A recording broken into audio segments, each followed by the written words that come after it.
Vamos ler aqui, ó, Atos capítulo 1. Bem facinho de achar, né? Atos capítulo 1, versículo 16. Diz assim, ó. Lembrando, né, gente? Ó, vocês podem me interromper, tá? Porque eu perco a linha. Eu começo a falar, eu tô achando que eu tô no púlpito pregando, tá? Então vocês podem me interromper. Levanta a mãozinha, que eu já vi que tem mãozinha, né? Levanta a mãozinha ali, fala, me interrompe, porque eu não tenho freio, não. Eu sei que a gente tem que ter domínio próprio, mas eu vou me empolgando, tá? Diz assim, ó, Atos 1,16.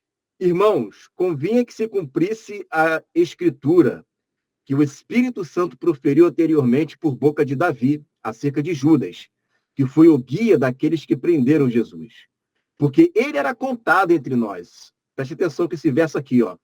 Ele era contado entre nós e teve parte neste ministério. Amém? Vamos orar rapidinho.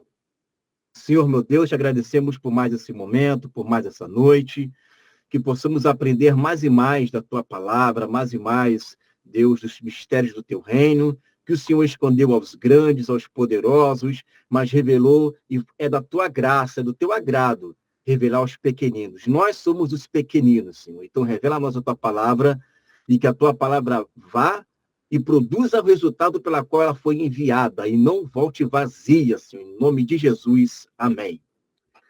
Vamos lá, gente. Judas, um pouquinho de história aqui sobre ele. Ele, segundo os historiadores, ele era um dos zelotes. O que é um dos zelotes? Você tinha ali grupos dentro do judaísmo, por exemplo, saduceus, fariseus, epicureus, né? E também os zelotes. O grupo dos zelotes era aquele grupo mais radical, que queria tomar, ou melhor dizendo, reivindicar o reino deles por meio da força. E eles tinham essa ideologia que era a força. E Judas fazia parte deste grupo, tá? Então é só para você entender por que Judas ele tinha um pouquinho desse sentimento rebelde dentro dele, que os zelotes são aquele grupo rebelde, que tudo é dois pés na porta mesmo, né? Vamos lá e fala mesmo, é o grupo da quizumba, né? Aqueles que ficam lá querendo reivindicar os seus direitos, né? Então, esse era o zelote, a galera que gosta de sempre querer reivindicar os seus direitos para tudo. Beleza. E aí, o que Jesus ele faz? Né? Quando ele começa o ministério dele, tá lá, eu vou citando os textos aqui, irmãos, porque se eu for ler, a gente vai ter que ler muito texto. Tá? Então, eu só vou citando eles aqui. Lá em Marcos 3,13, vai dizer que Jesus ele foi orar, né, para poder fazer com que o Pai viesse a revelar a ele pelo Espírito quem ele iria escolher. Jesus não saiu escolhendo assim a dedo, não. Ele escolheu mediante a inspiração do Espírito. Jesus orou antes. Jesus ele fez a oração. A Bíblia não conta como que foi a escolha de Judas, mas uma coisa é certa. Todos os jovens, naquela época, dentro do judaísmo, eles eram colocados numa escola rabínica. Todos eles. Todos eles. E você sabe que aos 12 anos, eles já eram considerados já pessoas adultas, né? E eles era feito ali o tal do bar mitzvah. O que é o bar mitzvah? Era ali que era o divisor de águas. Era aonde, naquele momento, aquele jovem, aquele garoto, saberia se ele seria um rabi ou se ele seria uma pessoa comum da sociedade. Jesus passou por isso. Lembra que Jesus foi feito várias perguntas para ele, lá em Lucas, quando ele tinha 12 anos? Não sei se você chegou a ver, algumas escolas muçulmanas, eles têm um pouquinho disso ainda, que coloca um garotinho lá, um garoto de 12 anos de idade, mais ou menos, né? E aí começa a citar para ele o Corão, começa a falar, para a leitura. E ele tem que continuar a leitura. Por quê? Ele tem que saber se ele realmente decorou os textos. Então, ele era passado por provas ali, com 12 anos de idade. E Jesus surpreendeu a todos, pela maneira com que eles falavam. Mas havia jovens ali que não passavam nesse teste, né? E aí o que o rabino ele falava? Olha, você seja abençoado, que você tenha uma boa família, que você tenha um bom emprego, que o Senhor te abençoe e que você seja próspero. Por que ele estava dizendo isso? Porque ele foi reprovado como um mestre, foi reprovado como um rabino e aí tem que viver uma vida, né, secular. E os jovens passaram por isso. E todos os 12 não eram rabinos. Ou seja, todos eles já passaram por uma rejeição. Né? Porque o sonho de todo judeu, você vê que os fariseus, eles, né? Eu sou um fariseu, eu sou um mestre, eu sou um rabino de Jesus. Ele até faz uma crítica contra aquelas pessoas que ficavam querendo ser chamados de rabi, de pais espirituais, porque isso era status naquela época. Você ser um rabino, você ser um mestre, você ser um discipulador, isso aí era status. É igual uma pessoa que é um grande pastor, né, de hoje. Muito bem. Quando a pessoa ela era aprovada, o que o mestre dizia? Me segue aí, me segue, venha me seguir. E Jesus faz isso com os discípulos. Quando ele vê Mateus, por exemplo, publicano, o que ele fala para Mateus? Ele só olha para ele e diz assim, segue-me. Mateus, na hora, larga tudo. Tudo. Por quê? Porque é um rabino chamando ele para ser discípulo. Uma coisa que lá atrás ele tinha sido rejeitado. Jesus faz isso com Mateus, faz isso com João, faz isso com Pedro, faz isso com Judas. Faz isso com Judas. O que Jesus está mostrando ali? A primeira coisa que a gente aprende. Jesus está dizendo o seguinte, ó, você foi rejeitado lá na escola rabínica. Ninguém te quis. Você foi reprovado no primeiro teste da sua vida. Mas eu estou te dando uma nova oportunidade. Eles te rejeitaram. Para eles, vocês não serviriam para ser mestres, para fazer parte desse ministério. Mas eu estou chamando vocês para serem os meus discípulos. Eu quero que vocês venham fazer parte do meu ministério, o ministério do Messias. O ministério dos fariseus, vocês não prestavam. Para o ministério dos fariseus, vocês não valiam nada. Mas para o ministério dos reis dos reis, do Senhor dos senhores, eu quero que vocês trabalhem ao meu lado. E vocês vão ser íntimos meus, 12 meus. Então, nesse primeiro momento, o que Jesus está ensinando ali para os discípulos? Que todos eles passaram por essa situação de rejeição. Que Jesus precisava curar a baixa autoestima deles. Jesus já começou aprovando aonde eles tinham sido reprovados. Aonde eles pararam, Jesus foi lá e recomeçou a história deles. No siga-me, no venha. E assim foi. E o interessante é que lá em lá em Marcos, no capítulo 10, no versículo 28, Pedro vai dizer algo para Jesus acerca dos 12 discípulos. Ele vai falar assim, olha, nós deixamos tudo para te seguir. Todos nós, diz o texto assim, todos nós, deixamos tudo para te seguir. E aí Jesus complementa, não tem ninguém que não tenha deixado casa, pai, mãe, família, campos, para me seguir, não receba muito mais nessa vida e no mundo vindouro a vida eterna. Ou seja, Judas foi um camarada que no início ele aceitou o chamado.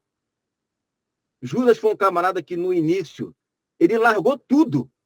Ele largou tudo para poder seguir a Jesus. Porque ele abraçou essa nova oportunidade. E Jesus abraçou Judas.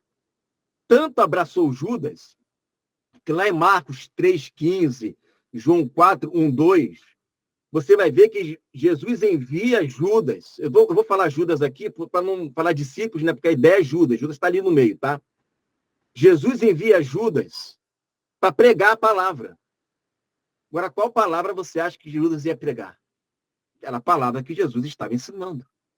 Jesus estava ensinando a cura, Jesus estava ensinando ser luz, Jesus estava ensinando sobre o amor, Jesus estava ensinando sobre o reino.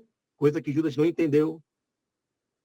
Então, Judas foi enviado para pregar, Judas foi enviado para batizar, está lá em João 4, foi enviado para batizar, você já imaginou Judas batizando?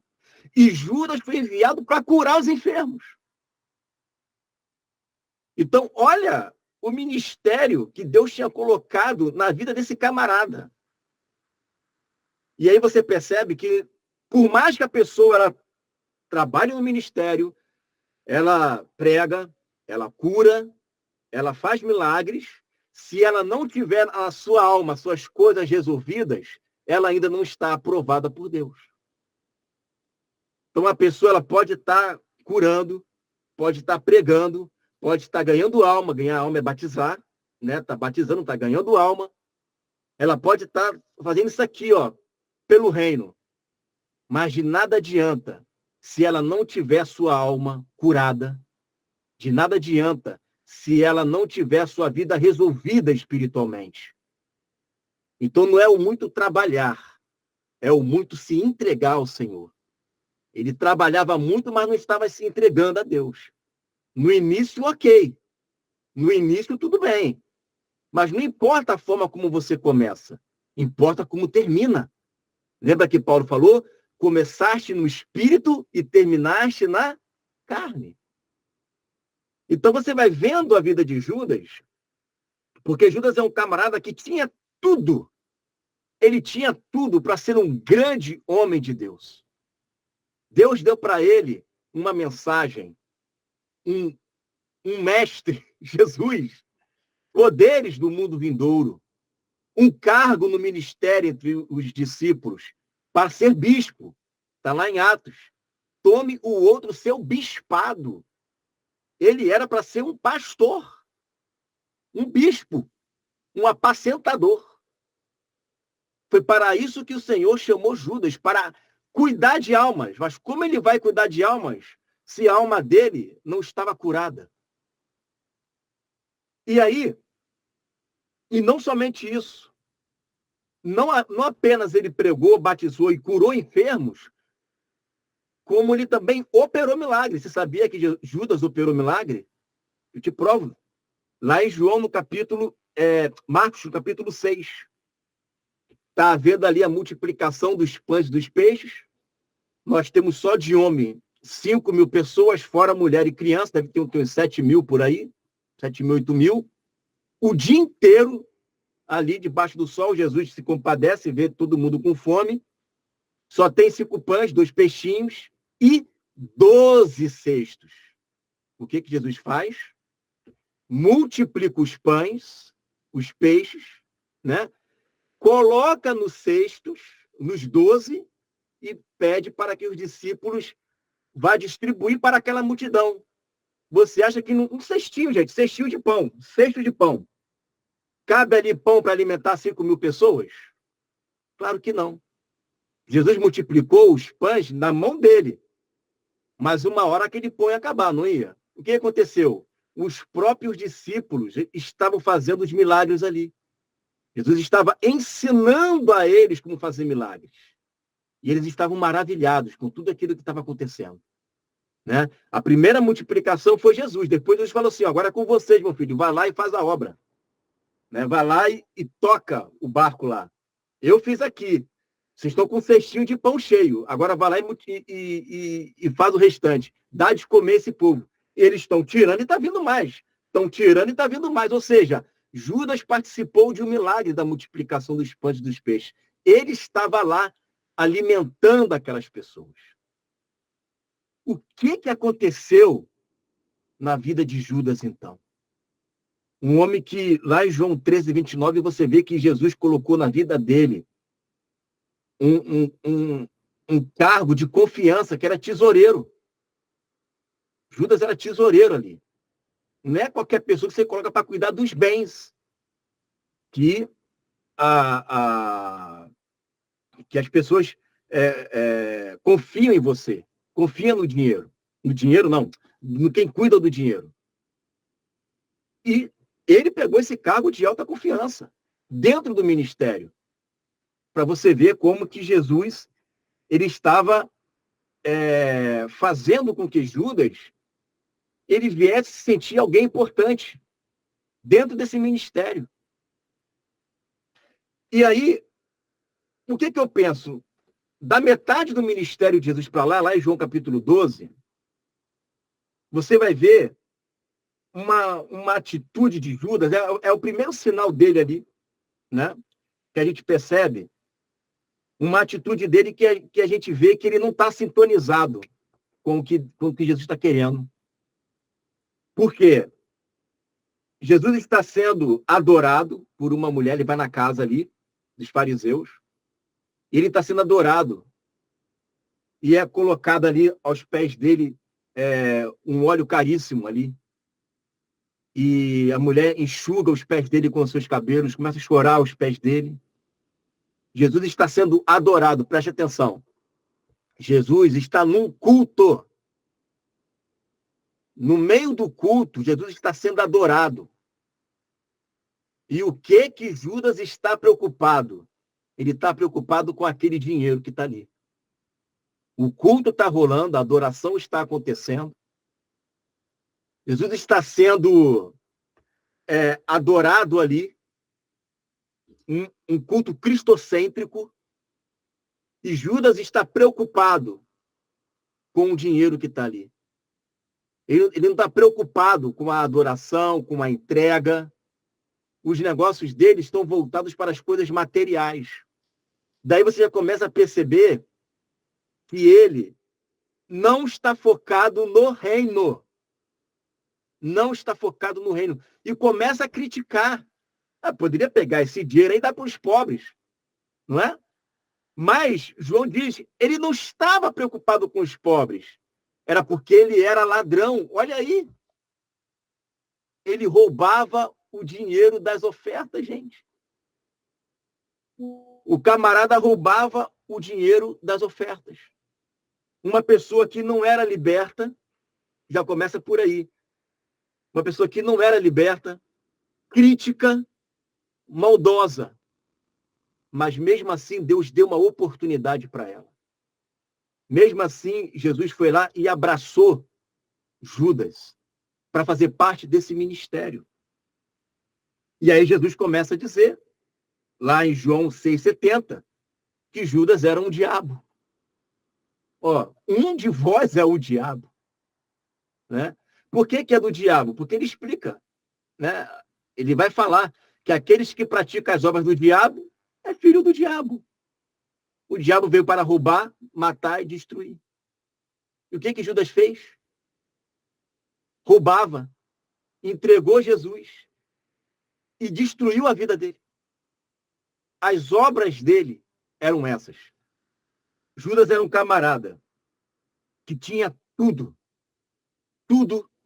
para ser um grande homem de Deus. Ele recebeu todas as ferramentas possíveis, era o próprio Jesus que estava lá, gente. Se era Jesus, o melhor e o maior discipulador de todos. Era ele. E mesmo assim não adiantou. Por que será? A gente vai chegar lá.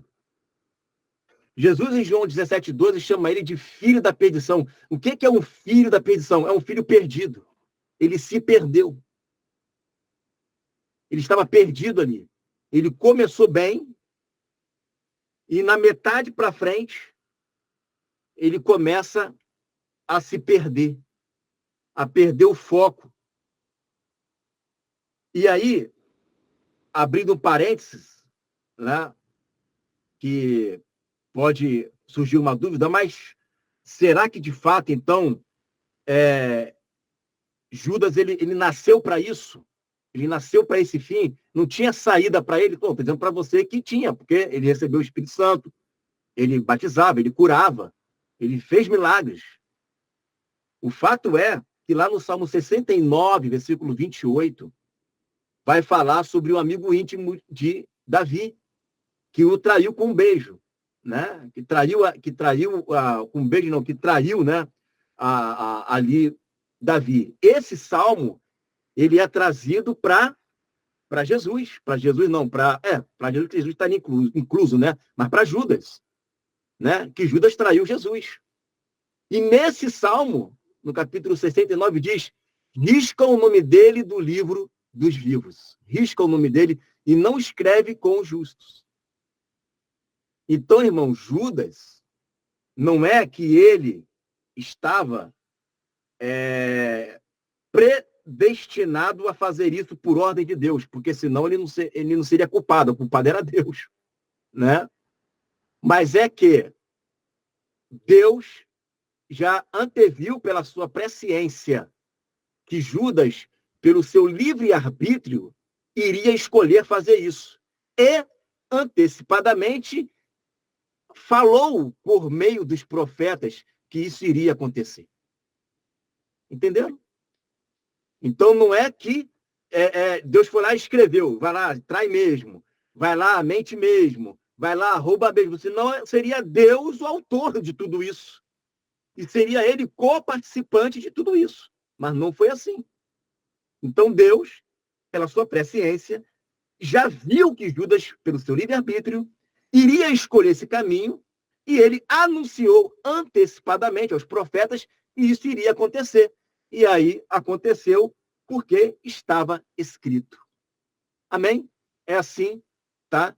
Então, nada aqui que Deus ele estava ali de mãos dadas com o diabo, fazendo tudo junto. Nada a ver, tá, gente? Vamos lá. O que me deixa assim, de boca aberta com o comportamento de Jesus, é que ele sempre está dando uma oportunidade para Judas. Interessante que na ceia, Jesus dá um pão molhado para Judas. Você se lembra? É esse aqui onde é um pão molhado, é esse que vai me trair. Isso está lá em João, capítulo 13, versículo 21. O que significa esse pão molhado? Quando você estava ali na casa de alguém, né, a pessoa mais importante daquela casa é o anfitrião. Para quem você molhar aquele pão e der aquele pão, a pessoa que recebeu aquele pão se torna a segunda pessoa mais importante da casa. Aí vem o anfitrião e depois a pessoa que recebeu o pão. Jesus está dizendo para Judas: Judas, pode até parecer que não, mas você é importante. Você é importante. Então a gente não consegue comensurar o sentimento, né, de amor que Deus tem até para aqueles que vão traí-lo.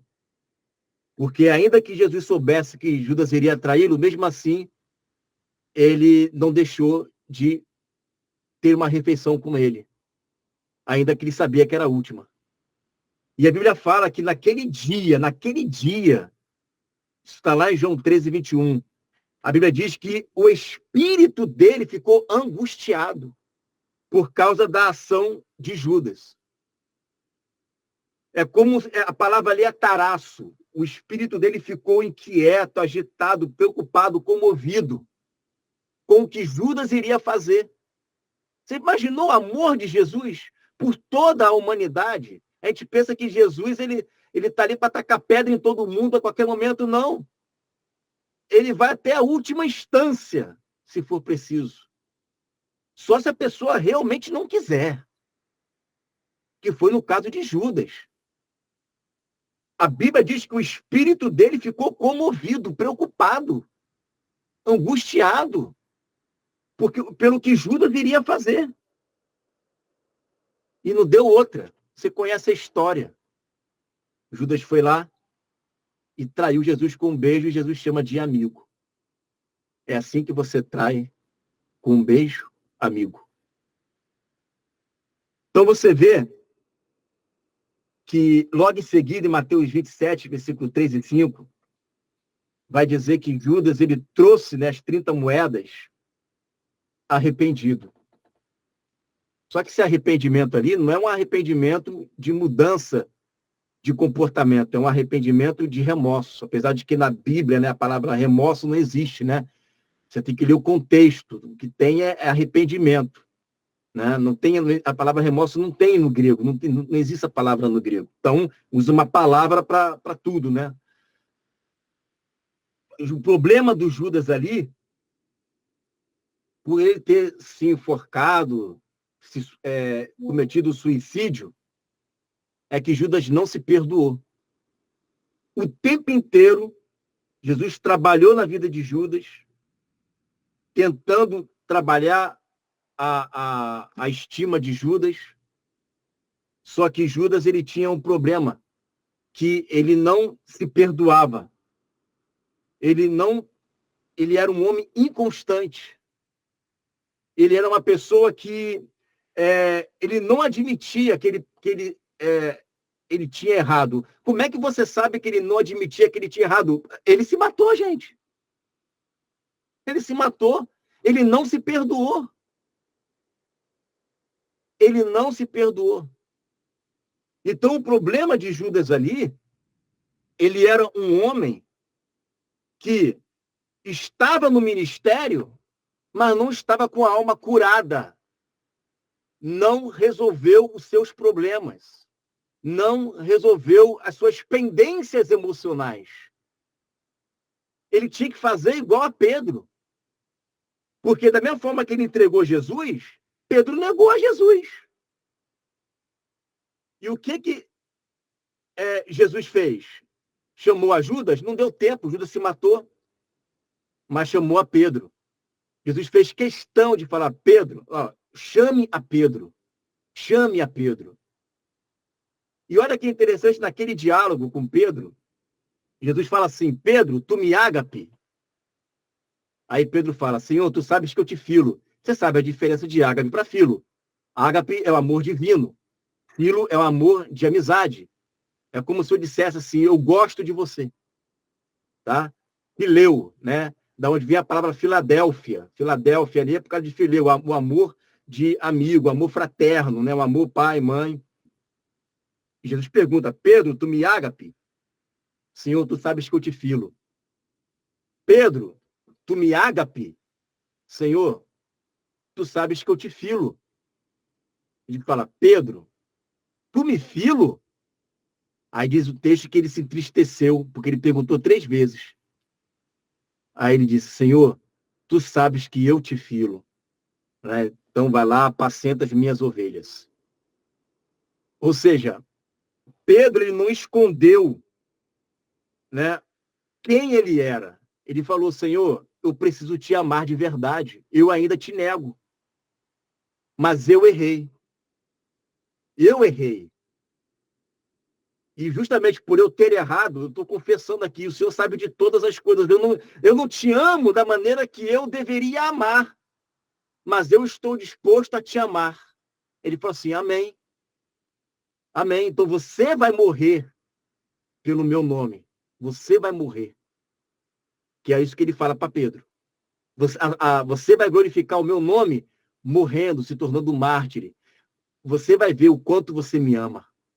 Você vai me amar tanto, Pedro, e você nunca mais vai me negar. Porque esse ágape que hoje você não tem, você vai ter. Porque você vai ser curado. Você vai receber a cura que te falta. Tanto Judas quanto Pedro negaram a Jesus. Um entregou e o outro negou. Gente, se você for parar para pensar, pega uma pessoa que você estima como seu melhor amigo, que anda com você, que caminha com você, que está com você 24 horas por dia, 3 anos, e aí alguém te pergunta, você conhece ele? Não, nunca vi na minha vida. Isso não é para machucar? Isso não é para doer? Jesus, mesmo assim, o perdoou. E ainda o colocou como pastor para cuidar das ovelhas dele. Jesus tinha a alma dele resolvida quanto ao perdão. E ao passo de que Judas não tinha isso resolvido. Porque quando a pessoa ela não se perdoa, ela não quer admitir que ela errou. E na medida que ela não admite que ela errou, ela está mostrando a sua expressão de arrogância. Ela precisa se perdoar. Ah, mas eu trabalho na igreja, eu faço cura, eu faço milagre, eu faço... Quantas pessoas que fazem cura, que fazem milagre, que faz isso, que faz aquilo, mas não tem paz no espírito, não dorme direito, vira e mexe, está chorando quando vai dormir. o tempo inteiro, a expressão de alegria no rosto dela é uma máscara que esconde aquela tristeza que ela sente. Jesus só enviou os discípulos para o campo depois da sua ida, depois que eles foram revestidos de poder, e a Bíblia diz em Atos 2 que eles estavam cheios de alegria.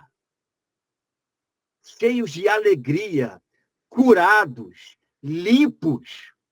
Como que nós vamos ministrar uma palavra de cura se eu não estou curado? Como que eu vou ministrar uma palavra para as nações de luz se a luz que há em mim são trevas? Se eu não resolvo os meus problemas, se eu não perdoo a minha mãe, o meu pai, quando vai falar o testemunho, fala porque eu me lembro, né, que há 30 anos atrás, 12 meses, né, 11 dias, 24 horas, o meu pai falou aquilo para mim. E fica remoendo. E ela não se vê como uma pessoa apta para o reino. Ela não se vê uma pessoa digna. Porque tem gente que o complexo de inferioridade dela é tão grande, mas tão grande, que ela acha bonito dizer que não vale nada. Lembra lá do filho pródigo? Lá em Lucas capítulo 15? O filho pródigo aprontou o que tinha que aprontar. Resumindo a história que você conhece, a parábola. Ele aprontou o que tinha que aprontar. Na hora que ele voltou, pai, pequei contra ti, né? E o pai recebeu o arrependimento dele. Aí começa a vir a carne, né?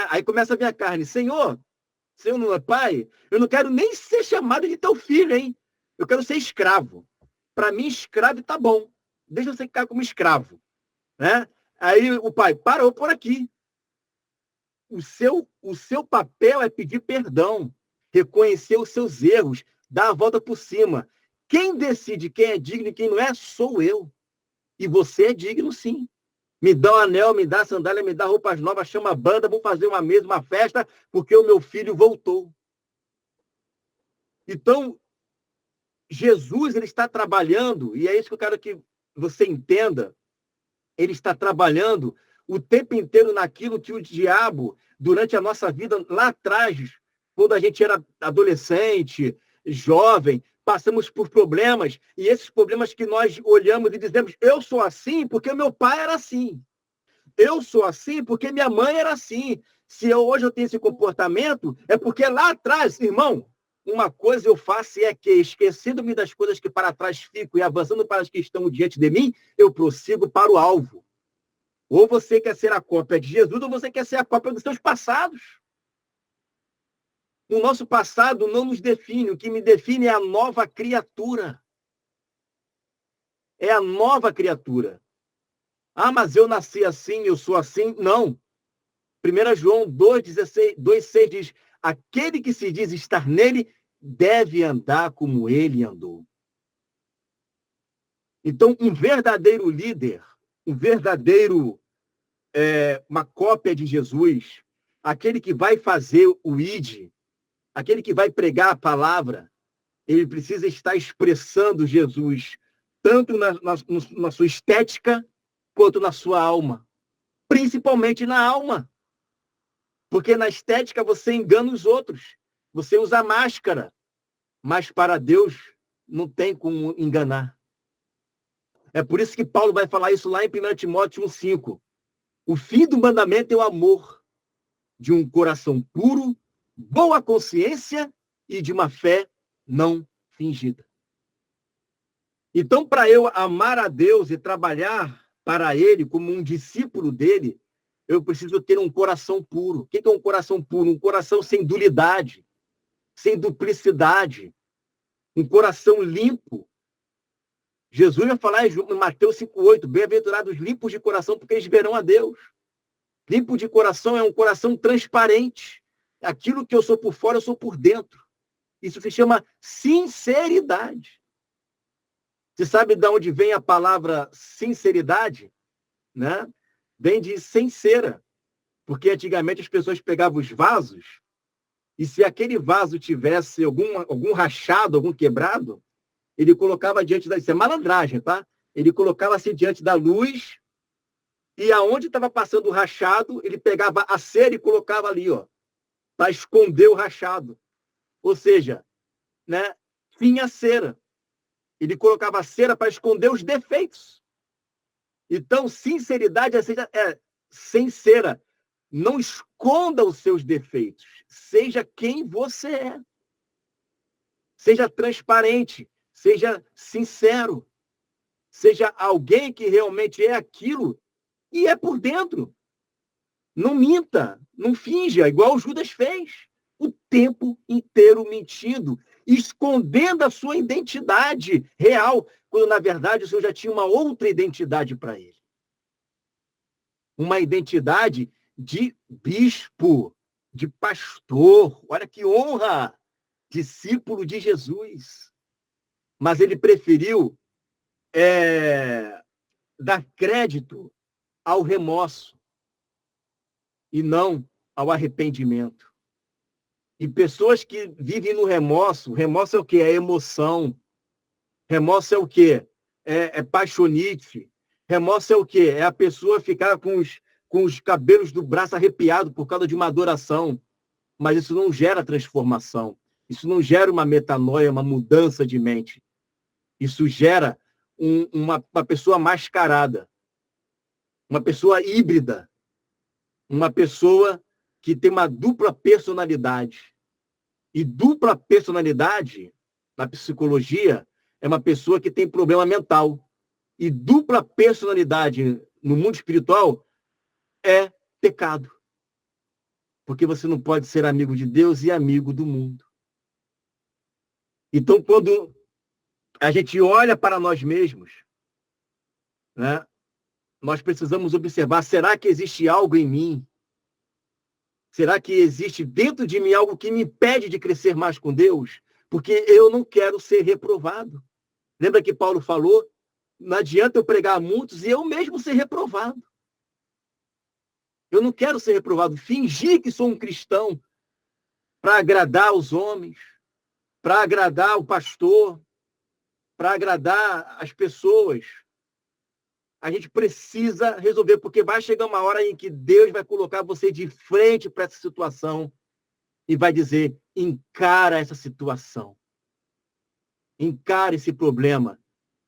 Vença esse problema. Tenha paz consigo mesmo. Vença a ansiedade. Vença a tristeza. Vença o passado. Vença você mesmo. Porque para você vencer a você mesmo, basta ter a palavra. Jovens, sois fortes. Porque a palavra está dentro de vós e já tendes vencido o maligno. O que vence o diabo é a palavra. É a palavra que vence o diabo. Você conhece a passagem lá, Mateus 4, Jesus na tentação? Jesus venceu o diabo na palavra. Não é autoafirmação, como se fosse um mantra. É vida dentro de você. João 6,54 diz, a palavra que eu vos tenho falado é espírito e é vida. Na medida que eu estou pregando aqui agora para vocês, essa palavra que eu vos tenho falado é espírito. E ela está gerando vida dentro de vocês. Na medida que eu prego, eu creio nisso. Eu creio. Na medida que eu prego, você está sendo curado. Na medida que eu prego, a sua fé está sendo renovada. Na medida que eu prego, Cristo está sendo formado cada vez mais dentro de você. Na medida que eu prego, quem estava batido está alegre. Na medida que eu prego, quem estava caído está se levantando. Na medida que eu prego, a obra não é minha, a obra é dele, e é o Espírito que está fazendo essa mudança no teu interior. Então você, ao ler as Escrituras, ao ler as palavras do Senhor, você precisa entender que essa palavra que você lê e você crê, Romanos 10:17, a fé vem pelo ouvir a palavra. Na medida em que você ouve a palavra, e você deixa a palavra gerar vida dentro de você, mortificando a sua carne, você vai se tornando cada vez mais semelhante a Jesus, e o passado, o que não presta, o que te prende, o que te acorrenta, você vai sendo verdadeiramente livre. Não é isso que Jesus falou em João 8,32? E conhecereis a verdade vos libertará. Se, pois, o Cristo vos libertar, verdadeiramente sereis livres. Não é uma libertação só de domingo, não. E segunda volta a fazer de novo. É uma libertação contínua, permanente, 24 horas, com um candeeiro aceso dentro do templo que é você. Um candeeiro aceso 24 horas, a chama não para de fumegar. E aí você vai ter paz no teu coração. Vai se cumprir o que está lá em Salmo capítulo 4, versículo 8. Em paz também me deitarei e dormirei, porque só tu, Senhor, me fazes repousar em segurança. Paz. A palavra que eu tenho para trazer nessa noite para vocês é: tenha paz no coração. Paz no coração. A paz de Deus, ela vem na medida em que eu exercito o amor, está lá em Colossenses capítulo 3, que vai falar sobre o amor, as características do amor, e ele finaliza dizendo: e a paz de Deus domine os vossos corações. Quem tem paz tem saúde, quem tem paz não fica estressado, quem tem paz não anda ansioso, quem tem paz confia, quem tem paz não tem medo, porque o verdadeiro amor lança fora todo medo. Quem tem paz sabe que as suas mãos estão naquele que é o Criador. Quem tem paz não vive preocupado com o dia de amanhã. E Jesus falou, eu vou encerrar aqui, lá em Mateus capítulo 6, ele vai dizer assim: não andeis ansiosos por coisa alguma, nem pelo que haveis de comer, nem pelo que haveis de beber, nem pelo vosso corpo, pelo que haveis de vestir. Não é a vossa vida mais do que o mantimento, e o vosso corpo mais do que as vestes? Olhai os lírios dos campos, como eles crescem. Oh, Jesus está sentado num monte, olhando para o pássaro, olhando para as plantas, olhando para as flores. O mundo está pegando fogo. O STF está fazendo um monte de coisa. Os fariseus lá da época, lá, 2 sumos sacerdotes no templo, está uma bagunça. E Jesus está lá, olhando para os campos, para as flores. Olha os lírios dos campos, como eles crescem. Vocês estão preocupados? Olha os lírios dos campos, como eles crescem. Eles não trabalham e nem fiam. Nem mesmo Salomão, com toda a sua glória, se vestiu como uns desses. Olha as aves do céu. Contudo, vosso Pai Celestial vos alimenta. Não tem de vós muito mais valor do que elas? Qual de vós, com toda a vossa ansiedade, poderá acrescentar um côvado à sua estatura? Se Deus assim veste a erva do campo, que hoje floresce, e amanhã é lançada ao forno, não vos vestirá muito mais a vós, homens de pouca fé? Então, por que andais tão ansiosos, preocupados, né, com o amanhã, dizendo, como os publicanos, os gentios, com o que comeremos, com o que beberemos, ou com o que nos vestiremos? Porque o vosso Pai bem sabeis do que necessitais. Mas buscai em primeiro lugar o reino de Deus e a sua justiça, e todas as outras coisas vos serão acrescentadas. Deixai que cada dia tenha o seu próprio mal. Uma pessoa que anda nessa dimensão, meu irmão, ela anda em paz. Ela não anda preocupada.